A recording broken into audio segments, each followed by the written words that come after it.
let's start this video with the same energy that we are carrying, and let's get into the topic. The first question, the main questions that we're gonna discuss are, why taxing the rich hurt poor people more? Do you know that taxing the rich people is not the only solution? We have seen many countries doing so, right? Many countries are, like, for I will give you an example as well. And why making houses, the house market, right? If I make every house available for just 40,000 or 30,000, what the government gonna face? A housing crisis. Yes, you heard me right. A housing crisis the government gonna feel. So why making food cheaper make food shortages? Why making housing cheaper makes housing shortages? Why taxing the rich more hurt people, poor people more? These are the basic topics that we're gonna discuss. And as I mentioned, these are not the points from me. These are the points from Basic Economics by Thomas Sowell. Okay. And in 2008, let's get into the 2008 case study where the state of Maryland, in the state of Maryland, someone needs the government of Maryland. It's a state in the United States. Maryland is a state. In 2008, the government of Maryland wants certain money, and someone from the Maryland has came up with an idea. He said, let's tax rich people more. Let's tax rich people more. And the government liked the idea, and they implemented it in 2008. And Maryland, when he said, okay, let's tax rich people more, let me see how many rich people we have in Maryland. And at that point of time, Maryland has 8,000 millionaires in Maryland. And when they increased the tax, they got $106 million tax every year. Every year in the tax collection, 106 million tax collection got increased. That's a good thing, right? Here, 106 million tax is that's going to help the government in establishing or helping the poor people. You, as a poor person or a person who is making medium income, you might be thinking that, okay, $106 million are here. Now we can, they need to establish the roads, they need to establish the hospitals, they need to give free education, they need to give everything, right? But that's not how the economy works. When they started taxing rich people more, in the year one, they collected everything in according to the plan. In the first year, it went according to the plan.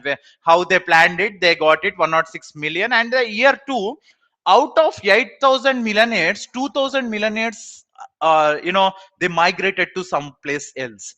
Imagine, even in Maryland, for example, the tax percentage at the time in 2008, they charged 30, instead of 20, they started charging 30, for example.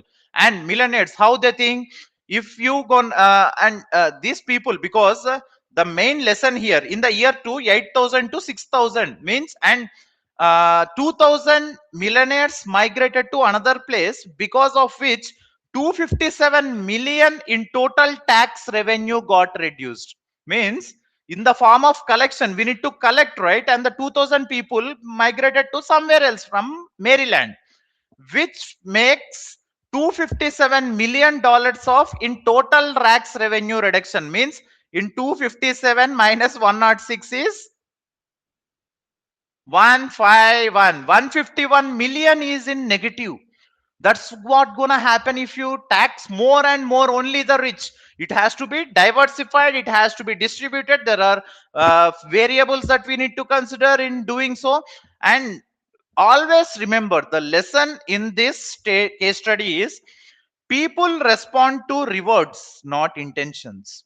Here, if you can see, the government intention is clear. The government wanna make help the poor people. The intention is very clear. By taxing the rich, they wanna help the poor. But that's not how the tax system works, right? People responds to rewards, not to intentions. And what happened? Because of 2,000 millionaires got migrated, the jobs disappeared and the businesses disappeared, and the total tax revenue that's collected get reduced. Everything got reduced. So every action that the government gonna take will have a serious consequences down the line. Maybe it will affect in 1 or 2 years, 3 years down the line, right?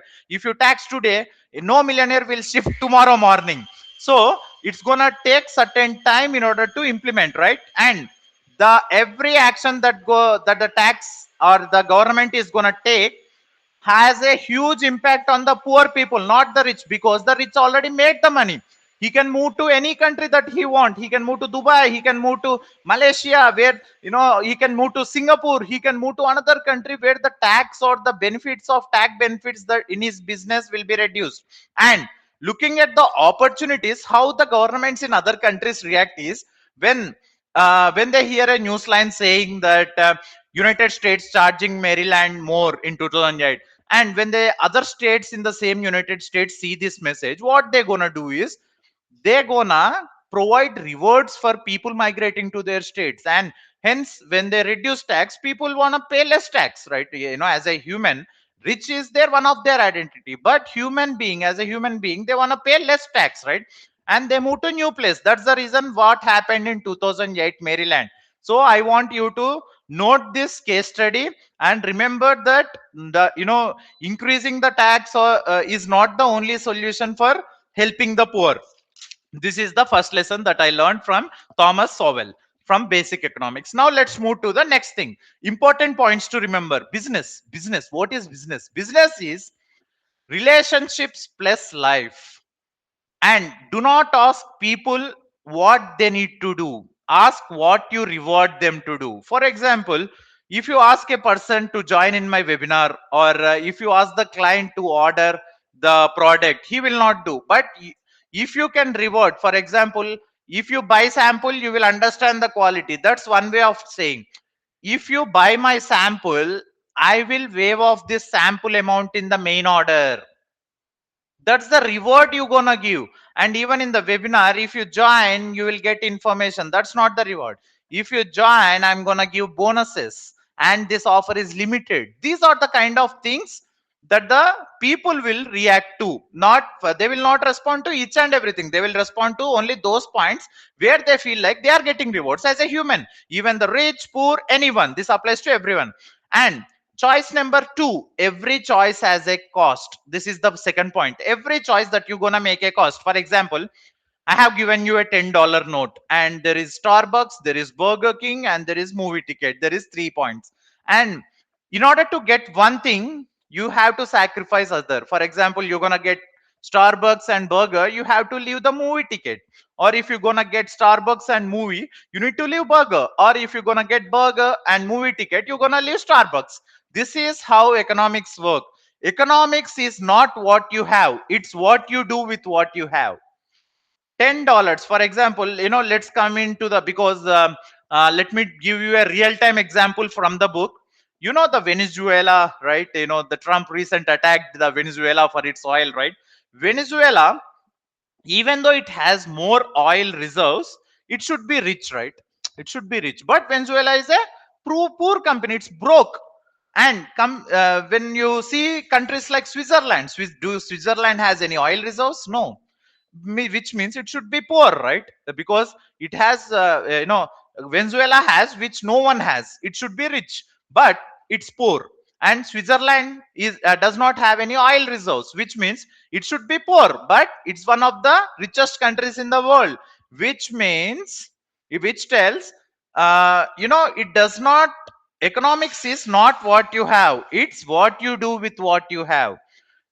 In real life, this is country level example. Let's come to the personal level example. If you're gonna buy a BMW car with $50,000, we made it, or your one person buys $50,000 and buys a BMW. He has been waiting for this time, and he made $50,000 by selling some course or selling some product or selling some service. By doing something, he made 50 grand, and he bought a car, BMW. And another person who made the same 50 grand, what he did was he spent 20 grand on Toyota, and the remaining 30,000 he invested in something that gives year on year return. And within 10 years, he made that the 30,000 investment into 60,000. And in 30 years, the 30,000 investment made it to 2,50,000, which means 250K, 250 grand. And the first person who bought a BMW car with the 50 grand, it's a depreciating asset, right? I'm not saying you should not make a statement. The first target, it's about prioritizing, and you should know when to invest. If you have like $5 billion in your account and you spend 50 grand on a BMW, it's fine. But when you have 5 billion, you will be thinking about the car in millions, right? You increase the income, you increase the expenses, but always remember, try to increase the income but try to reduce the expenses. That's how you should be thinking. And this is the main point. Point number 2, every choice has a cost, and you need to understand what's your priorities are. In my example, I will give you an example. Last year in 2025, I was working with a luxury premium real estate brand company as a senior sales manager, where my target was to sell 40 grand to 800k products of real estate products like plots or apartments, etc., houses, etc., etc. And in that, where I used to get almost 1.5 lakh in India, it's almost like 2 grand, 2k in monthly salary, net take home. With that salary, I can buy a new bike of 650cc Royal Enfield Classic, or Continental GT 650, everything with 3.5 lakh, which is like 3.5 L, and or 350k in Indian rupees. I'm talking in Indian rupees. Last year I was working in India, 3.5 L. But with 650cc, will I be getting any mileage? No. With 650cc, you should not be talking about mileage, which means this 650cc bike is gonna be a depreciating asset, but a statement bike.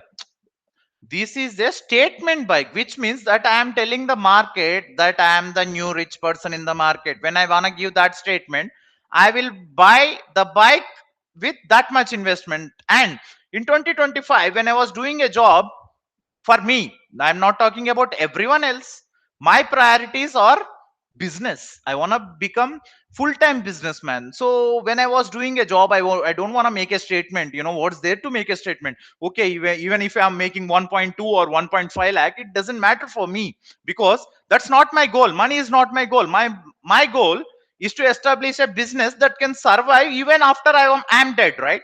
So what I did with 1.5 lakh, I bought a 150cc Yamaha FZ bike that gives 50 mileage, because mileage was my thing.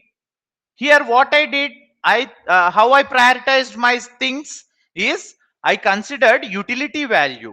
And please note a make of this. Make a note of this utility value. What is utility value? When you try to buy a product, anything, it's whether it's a car, whether it's a bike, whether it's anything, what you need to consider is the utility value. What is the purpose of you buying that? For example, I bought this laptop for 50,000 or 50 grand, in Indian rupees, like $1,000, somewhere around $1,000. And what is the purpose? When I was buying this, I will ask my thing: are you gonna edit videos? Are you gonna code? Are you gonna use Excel? Are you gonna just basic browsing stuff, or what? Are you gonna go to meetings? Are you gonna show off this with a backside LED light? What is the purpose? The purpose defines your utility value. Then in the bike case, my utility value is I roam across, on a daily basis. I roam 200, 300, 400 kilometers per day. I'm talking per day, which means roaming is my first target, not the statement. And the bike Yamaha itself is good, minimum stylish. So I kept 1.5 L and saved 2 lakhs. That helped me. Those 2 lakhs, I invested somewhere else. Maybe last year I came to Canada. The cost incurred for me for 3 months of travel is almost 2 to 4 lakhs. I invested there. That's a good experience, right? Instead of spending it on a bike. And it depends on what are the priorities that you have. And the third point, now we covered first point, business, like how you gonna offer. Second is every choice come with cost and how you gonna prioritize. And the third point, prices are messages. Let me drink some water. And how the prices are messages, I will tell you.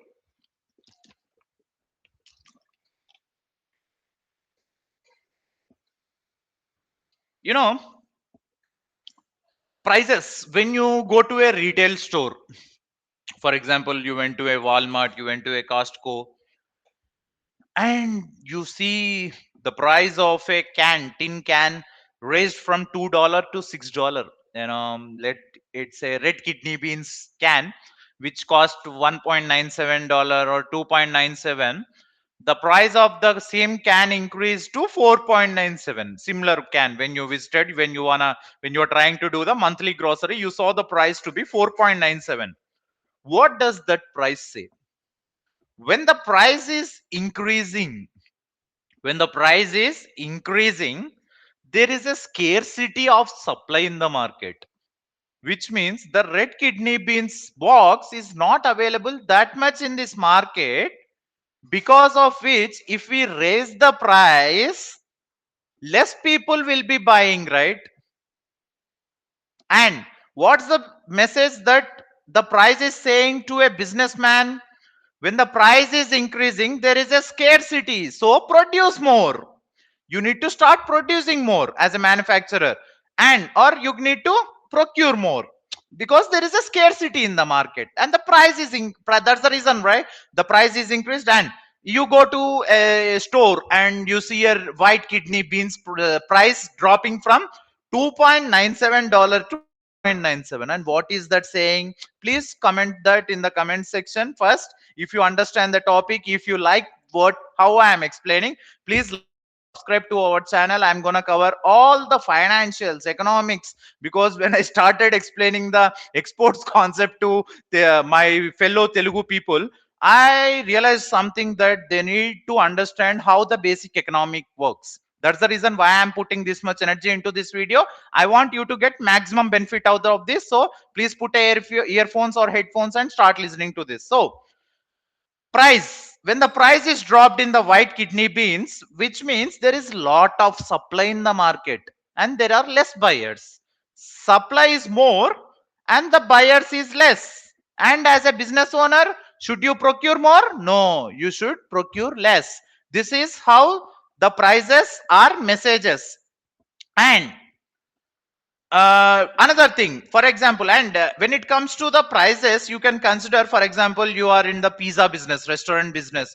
When you think about restaurant business, for example, you are in European, Germany or UK, you let's say France. In France, you wanna cover, you have to take all the orders from the country, and you are the only person who is handling the entire orders. What are the things that you're gonna cover? You have to take care of the orders, you need to confirm the orders, and you someone will be preparing, and you need to take care of the procurement, like the tomatoes, the capsicum, and the pizza dough and the cheese, and you need to take care of the storage unit, and everything has a price, right? And that price indicator will tell a message to you in your business. I'm not just talking about the exports or procurement or manufacturer or a restaurant. I'm telling you, prices will give you certain messages. What is that message?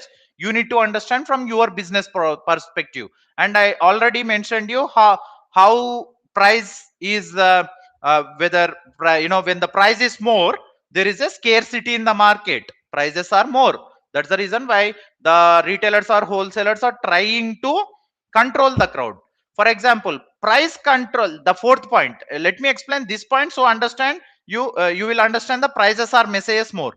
In the fourth point, prices control never work. Price control will, this is the main problem that I had. This is not even 200 grams in this, and there is always a problem with this, but that's okay. I will take care of this. This is my company. So if anyone from the outside country is trying to procure any coffee beans or any product from India, I deal with Indian supply and international trade. And if you are a retailer or a wholesaler or trader, importer or exporter watching this video from another country, make sure to contact me on LinkedIn. Yeah, just send me a hi, we can talk. And let's get into the topic.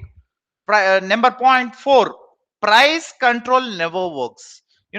People say that when we control the price, the government try to uh, do good to the farmers, right? We will talk about the Indian case study example in this point. I want you to put your 100% focus in here. So price control never works. First of all, There are in America, in United States of America, there are almost 2 lakh plus homes vacant, like empty. There are empty houses in United States of America. And if you go to New York streets, you see how many homeless people sleeping on the roads. N number, right? Lakhs of them, tens of thousands of people who are sleeping on the roads. And why don't the government just give the house to them instead of keeping it vacant? Why we can just allocate the house to the homeless person, right? What is the purpose of keeping that house vacant? If you have any idea why the government will not do so, please comment. I will explain this in this video. First, before understanding that, I will give you a smaller example so that you understand this bigger example, which works in system level. For example, in a college canteen, in your college canteen, the college mentioned there is a free pizza slice today. Free pizza slice. And regular people who gonna eat in have lunch in the canteen will come, and they're gonna have one slice each. And people will keep on coming. Once these people, regular crowd will come, and once these people are done, these people will spread the word to another classes, right? There is a free pizza in the canteen, there is a free pizza. And people started coming more, coming more, coming more. And some of the people started taking two slices instead of one slice. And within span of 30 minutes to 45 minutes, the canteen is out of pizza. The canteen is out of pizza because the human sources are limited, everything is limited, right? The canteen is out of pizzas because they cannot give free pizza to everyone, right? In the similar way, what happened here, when the prices are too low, I will tell you, in the empty houses, if I say uh, free house for every homeless person in New York, so every homeless person will gonna come and take this. For example, instead of giving free house, let's reduce the price as a government. Let me be the United States government. So let me be Trump in this video. So Canada, sorry, not Canada. This is United States of America. Let's make this America great again. I wanna reduce the prices in New York from $1,500 to $500. $1,500 to $500. So every person in the market will be like, people. For example, there is a widow who has been waiting to take her own 3 BHK, or there is a person, student or a son or a daughter, who is trying to get out of their parents' house, or there is a person who has been sleeping in the streets from many days and he collected certain amount. What they're gonna do, instead of buying renting out 1 BHK, they will rent out a 3 BHK, right? Even a single widow, what they will do, they will rent 3 BHK instead of 1 BHK, because they are getting it for cheaper. They are getting it for cheaper. And the remaining two rooms in the same house will be empty, right? And everyone, can they rent it? Because the market price is already less, right? The market price is less. How much they're gonna rent? $100, $50. And instead of renting to that extent, what they will do, they will keep it empty. And okay, a widow, a single widow who took a house 3 BHK for $500 in New York State, for example, the government, Trump, suddenly reduced the price previously, right, in the video. And now with the $500, they got the 3 BHK. This is not 1960s, but I'm telling you as an example to understand how the economic works. Okay.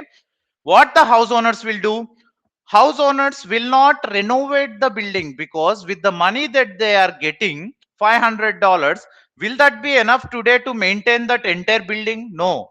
Then what will they do? They will let the house rot. They will let the house rot.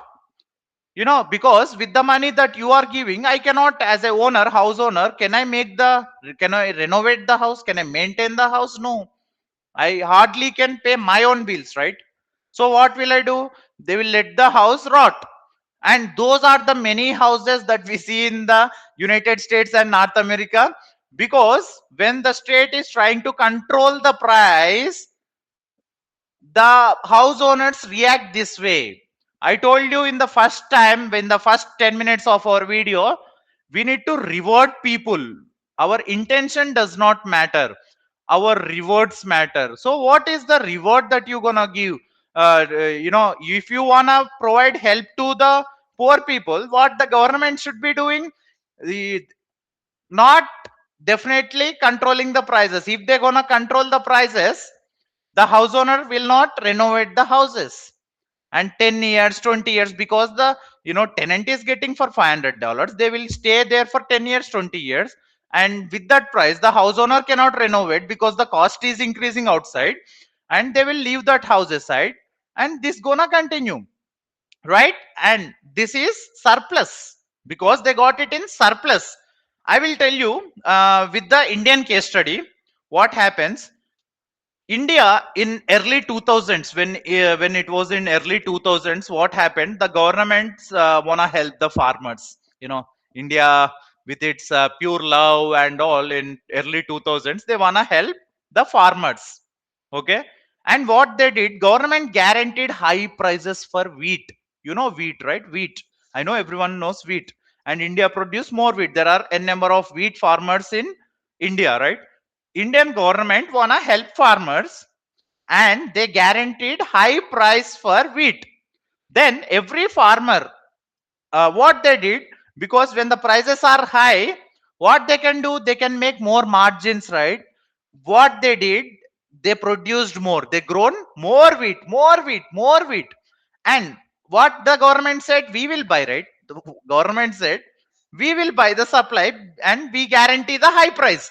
So farmers, what they did, they produced more, they grown more, and the government bought all the wheat from the farmers. How much wheat they bought? 11 million tons of wheat.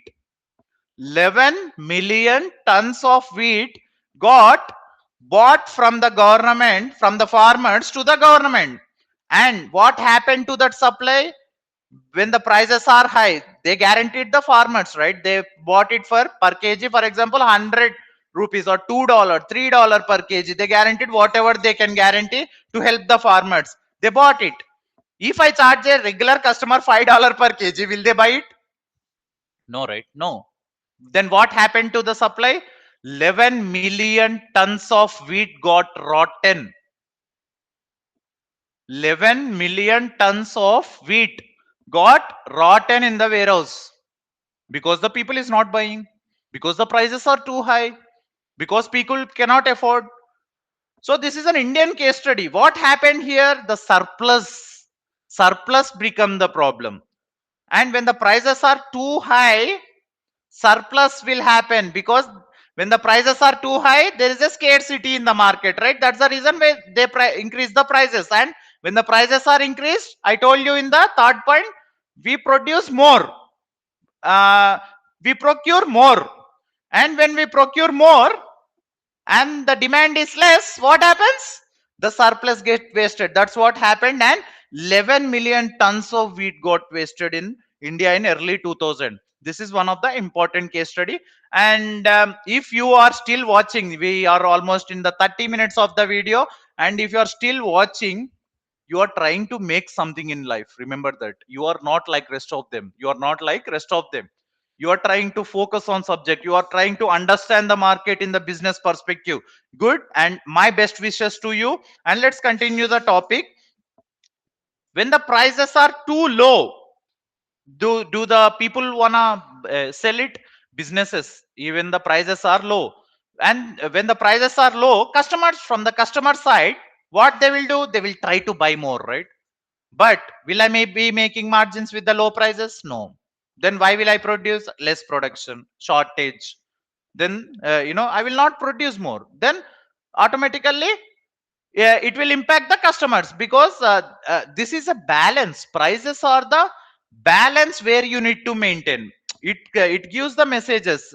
It is the main thing. You should not increase. You will the government will increase when they wanna increase. When the supply, there is a shortage, for example, there is a shortage. When you increase the price, there is when you increase the production, what happens?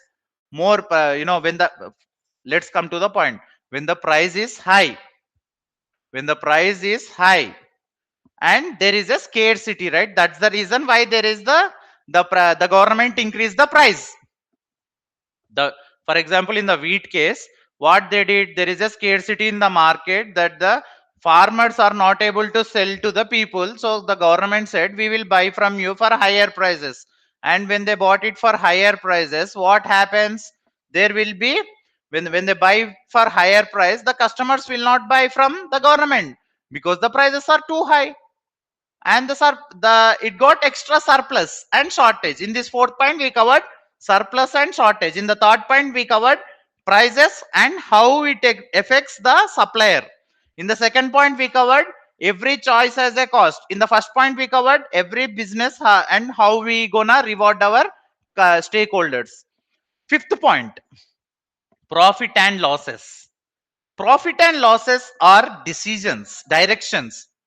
Many people asked me, sir, what's the profit that we need to work? What are the profit? What are the profit? No one saw profit and loss as a direction. You need to see it as a direction.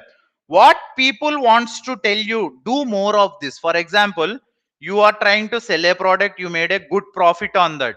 What's the profit is trying to tell? Do more of this. There is a super formula in business. When something is working, do not disturb. Always remember, when something is working, do not disturb. Even for the coders it's the same, for the developers it's the same. When they try to do some coding, when it's working, they will not touch it again. Similarly, when you are making certain profits, do not disturb the system. And when you see losses in a business, stop doing that. Stop doing that. These are the directions that the profit and loss is trying to do. And losses are just as important as profits. Remember that. Because when, unless you try, you will never know whether you're going to make profit or a loss. And you have to make sure, for people who are already doing making good profit, do start with those products. And then if you are making losses, stop that and move to the thing that gonna make a profit. If you are a farmer and you have a mission to do so, even though you need to use other products to generate the money, without the money you can't help yourself. Even you forget the society, you cannot even help yourself without the money. So profits and losses are directions. Even there are companies, for example, there are companies in terms of sales, there are companies who just keep on going, make on sales, sales, sales. And if you see their profit and loss statement, there will be too many losses in their statement itself. But what they do, for example, a company has been running from 2 to 3 years, and they are in losses. What the government will do? No, this company is too big to fail. We don't want this company to fail. We will invest this, we will invest in this. And when you invest in a company who is in running in losses, and they keep on producing more supply, will they be making more profits? No, they will be producing more losses. And the banks will be producing loans, or the government is producing loan. The government does not give you money directly, right? Where will it give from banks and investors. And the banks and investors gonna put that much money in the company that is too big to fail but is running in the losses. That's how the most of the companies are surviving. And most of the companies are not even changing their direction. They need to change their direction into profit side. What products do I need to implement? On what margins do I need to work? What are the things that is leading, making me turn into losses? These are the things. There are multiple variables that you need to consider when in your business aspect. Okay. And number 6, wage is a price too. Wage. Wage means the money that you're gonna pay your employee, right? Your employee. And always remember the resource. For example, it's a resource. Resource cost is not directly proportional. People say increase the wage rate, increase the wage rate. Even in Canada, it's $16 per. At the time when I joined, it $16 was the minimum wage rate per hour, and now it's $20, $21. And they keep on shouting like, please increase the wage rate, the government need to increase the wage rate, increase the wage rate.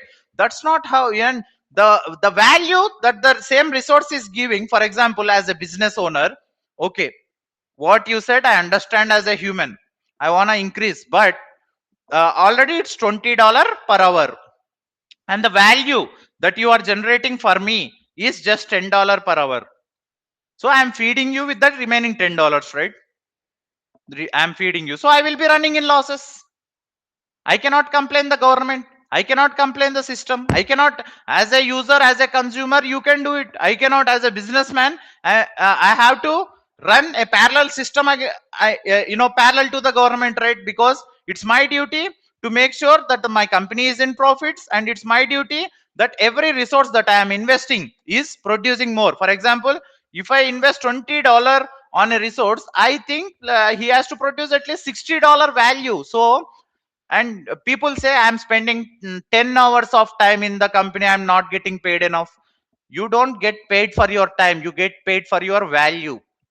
The value that you're gonna bring to your company is gonna define your wage rate. Always remember that.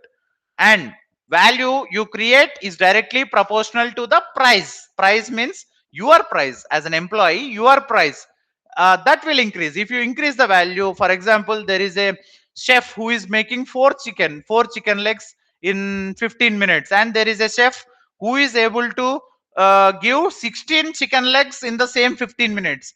Whom you will pay the same amount? You will pay the person who is making more value, right, instead of less value. So always remember that. And the last point that we're gonna cover is trade makes everyone rich. I will tell you a beautiful story for this. When I was in my first standard, I am from a rural village in India, and when I was in my first standard, I used to get this. Every one of you remember Power Rangers, right, from Jetix? How many of you watched Power Rangers? Please type your favorite Power Rangers: Ninja Force, Dino Thunder, SPD, Space Patrol Delta, or any. And what is the favorite Ranger of yours in the comment section? I used to buy the Power Rangers attached cards. There is this puzzle kind of thing where they will break the sheet into multiple parts. You need to attach those.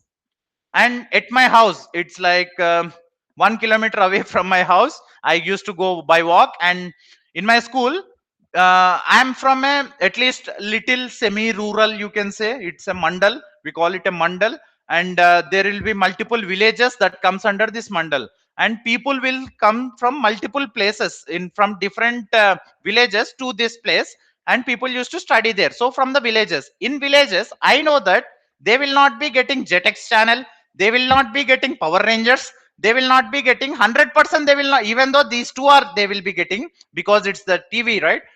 They will not be getting Power Rangers attached cards, the puzzle. I bought it for $1. I mean 1 rupee in my childhood, and I went to the school in first standard. And in my school with my friends, I sold it for 3 rupees, because in their village it's a big thing. They cannot see this one. I know that. And even in that mandal where I stay, there are only few shops that you can find this product. And I know that because I used to roam bicycle in the entire my in my place, and I asked this Power Rangers cards everywhere, and there is a very scarcity. And the place where I got it for 1 rupee, and I sold it for 3 rupees. And the next day, what I did, I kept that 1 rupee in my pocket, and with the remaining 2 rupees, I bought another two cards.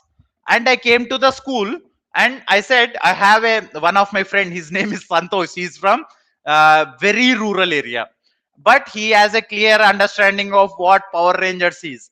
What I said, generally, I will not deal with discounts, Santosh. But as you are my best friend, and you know I have a special place for you in my heart, right? Yeah, I share my lunch and curry with you. So what I'm gonna do is I will give you these two cards because I don't wanna sell to anyone.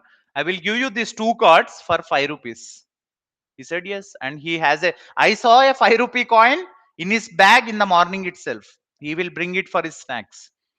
He will bring, and I traded off it for the Power Rangers card, and I got 5 rupees. When I took that 5 rupees to my mom home, she saw me like a real businessman. My beta will become a big businessman in the future. Yes, I became now, mom, become proud of it. So now Trade makes everyone rich. How this will work? One country buys from another because selling from a country, another country is cheaper than making themselves. When will a country buy from another country? When buying from that country is cheaper than making themselves. Manufacturing cost, for example, India produced coffee, right? And even in the last 1 quarter, 85,000 tons of coffee got exported to more than 100 countries. Why they are importing it from India? Because if they want to try to make coffee is a bad example because the climatic conditions will not support you in that particular country.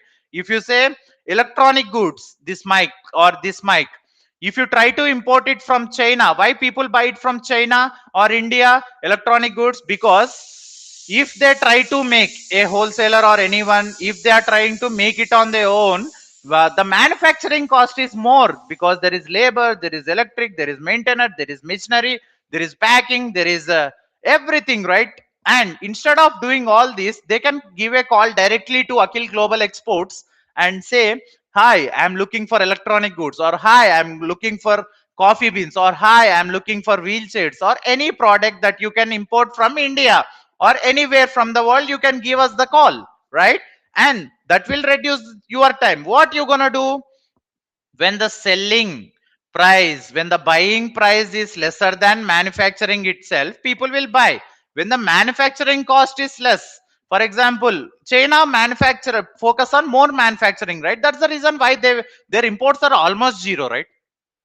Because they are able to make on themselves, they will not buy from anyone. And in the early 2000s, what they did, China made free trade agreement, like because they had a need, even for establishing those manufacturing units in China, they need certain resources, assets, and every machinery and all, right? So at that time, they said we are open for the market, and they started trading in dollars just like everyone.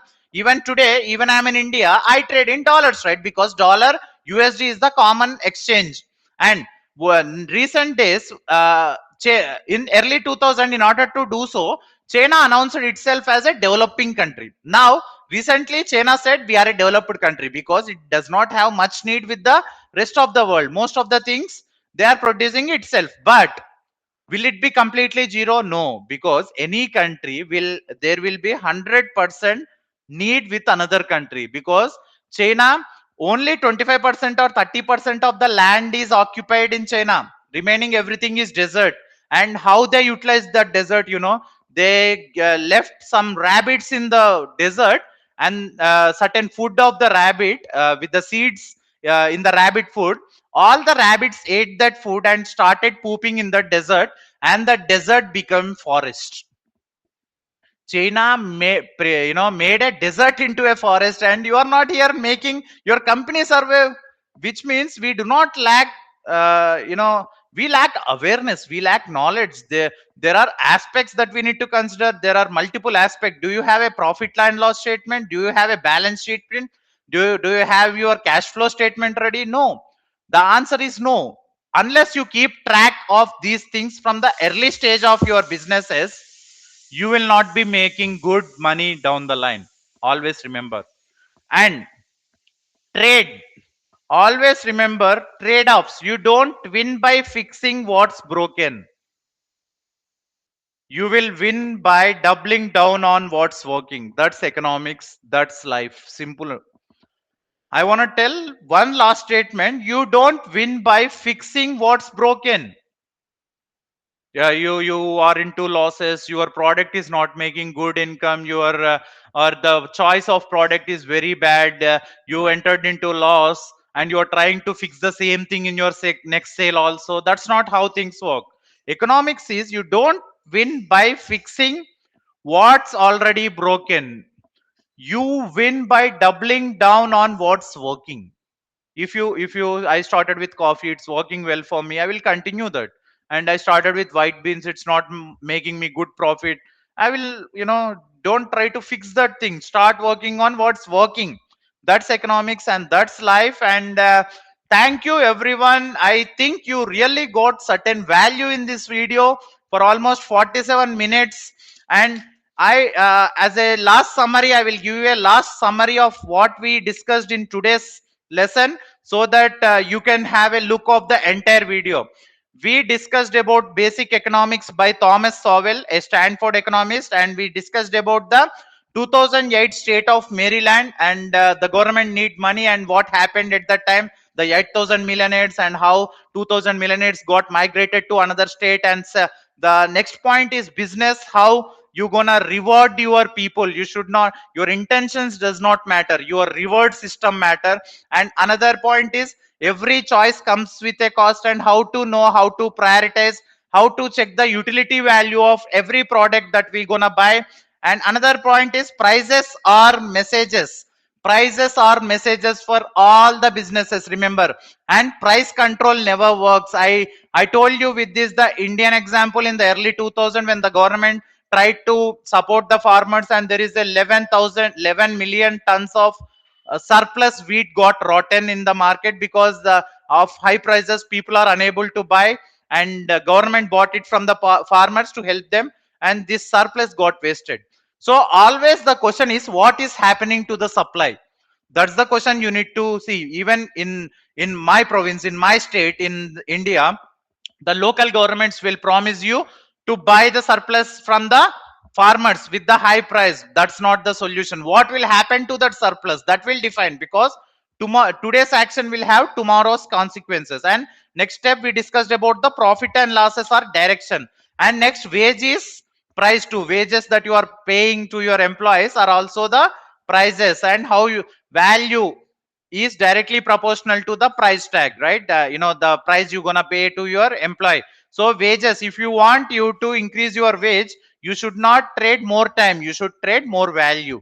And at the end we discussed about how trade makes everyone rich, and how you should start thinking in from the trade perspective. And that's it. And with the end statement, you don't win by fixing what's broken, you don't win by fixing what's broken, you will win by doubling down on what's working. So focus on what's working and double down on that. And that's economics, that's life. Thank you for watching with this video, and have a wonderful day. If you haven't subscribed to my channel, I want you to subscribe my channel and like this post, comment and share this with someone who find value in that. Thank you very much.